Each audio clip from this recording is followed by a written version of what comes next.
Okay, so after we've found our targets, the next step is enumeration. Now, through enumeration, the attacker is going to go through and gather as much information as he can about the box or about the target itself. And some of the information that he can pull off these systems could include things like groups, as well as user accounts, and my favorite, service accounts, because let's face it, nobody looks at those things anyway, right?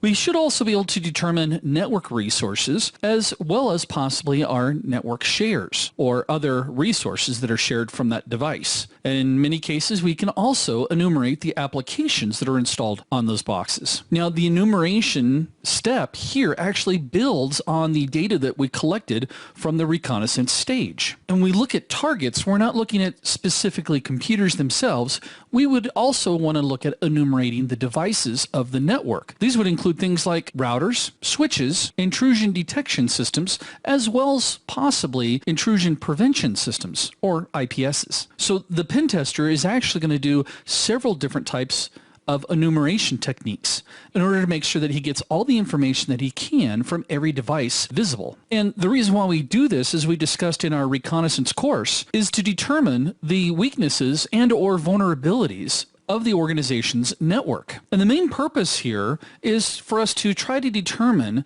the weaknesses or vulnerabilities of the network infrastructure of the target. Or, as I like to say, sorry, you're the weakest link. Now, again, the weak link could be caused by the network infrastructure as well as the human aspect, right?